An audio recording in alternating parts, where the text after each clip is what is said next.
Hello बच्चों, good morning. ये देखो एक क्वेश्चन है, ये एक्सपोनेंट का क्वेश्चन है और इसमें फाइंड करना है एक्स। क्वेश्चन कैसा है, 3 raised to the power 2x + 4 + 1 equal to 2 into 3 raised to the power x + 2।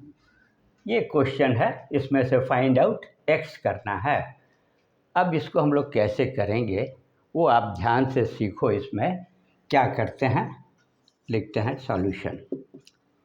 ये जो एक्सपोनेंट है किसी चीज़ का पावर प्लस में, तो इसको आप ब्रेकअप कर सकते हो 3 raised to the power 2x into, plus जब है तो इंटू करोगे और 3 to the power 4। देखो ये दोनों बेस सेम हो गया।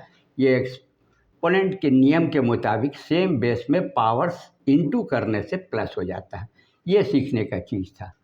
+1 इक्वल टू 2। फिर यहाँ भी इसी तरह से करेंगे 3 to the power x into 3 to the power 2। ये समझ में आया। इंटू किए प्लस के लिए, बेस सेम रखे, यहाँ प्लस था, दोनों का पावर कर दिए। अब एक एक्सपोनेंट का नियम और आप जानते हो कि यदि पावर के ऊपर पावर होता है, देखो यहाँ 3 to the power x है, इसीलिए इसको भी हम लिखेंगे 3 to the power x and whole to the power 2। ये दोनों मल्टीप्लाई होगा तो 3 2x हो जाएगा जो यहाँ चाहिए। इंटू 3 का पावर 4, 3 इंटू 3 9 और 9 इंटू 9 81 हो जाएगा। ये भी क्लियर हो गया। +1 तो रहेगा ही, इक्वल टू, देखो ये 3 इंटू 3 9 इंटू 2 18 हो गया और यहाँ क्या बचा 3 to the power x। अब इसमें विशेष चीज़ जो आप सीखना चाहिए वो है, देखो 3 to the power x और इधर भी है 3 to the power x और ये सब नंबर्स है।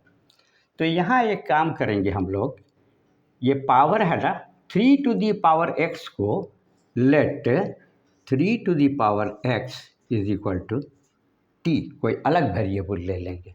तो अब ये क्वाड्रेटिक में बदल जाएगा। कैसे, देखो 3 to the power x को t लिख रहे हैं तो t लिखेंगे, स्क्वायर कर देंगे, इंटू 81 है तो ऐसा लिख दें, 81 पहले लिख देते हैं, न्यूमरिक्स पहले, फिर वेरिएबल्स, फिर पावर। ये हो गया +1 और इधर से 18 है, ठीक है, 18 और इक्वल टू 18t, क्योंकि इसको हम लोग क्या माने हैं t। तो अब देखो कैसा हो गया, ये हम लोग लिखेंगे 81t² +1। अब 1 में स्क्वायर डाल दो और ये इधर आएगा तो माइनस हो जाएगा। अब ये 18 को लिखेंगे तो कैसा लिखेंगे, 2 इंटू ये 9 18 हो गया और साथ में t और साथ में 1 इक्वल टू 0। ये इधर ले आए तो माइनस हो गया।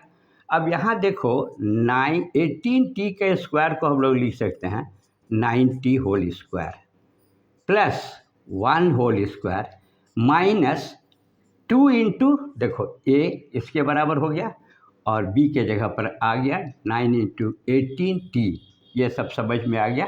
तो यहाँ पर 2 into 9t into 1 equal to 0।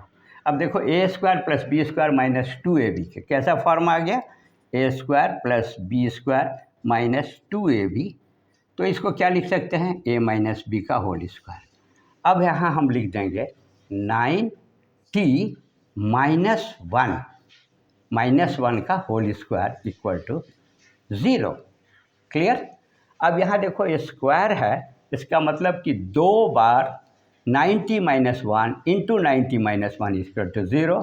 तो आइदर ऑफ 1 90 - 1 इक्वल टू 0। अब t निकालना चाहते हैं तो क्या करेंगे, t लिखेंगे, ये उधर जाएगा तो 1 और ये फिर डिवाइड होगा तो 9। ओके, t का वैल्यू कितना आया 1/9। अब हम लोग देखेंगे कि इसको हम एक्सपोनेंट के रूप में लिखेंगे तो क्या लिखेंगे 1/9 3⁻²। और फिर इसको ऊपर ले जाएंगे तो कैसे लिख सकते हैं 3⁻²। ये सब क्लियर हुआ। t का वैल्यू 1/9, एक्सपोनेंट के रूप में 9 के लिए 3², नीचे डिनोमिनेटर से ऊपर जाएगा तो 3 का पावर -2 आया। अब यहाँ देखो x निकालना था और यहाँ पर हमारे पास t मालूम है, तो इससे अब x निकल जाएगा क्योंकि बेस सेम हो गया है। तो लिखते हैं 3⁻x इक्वल टू t के जगह पर अब लिखेंगे 3⁻²। अब देखो ये नियम है, यदि बेस इक्वल है तो एक्सपोनेंट भी इक्वल होगा। तो therefore x is equal to -2 और यही आंसर है x का value. Please try yourself. Thank you.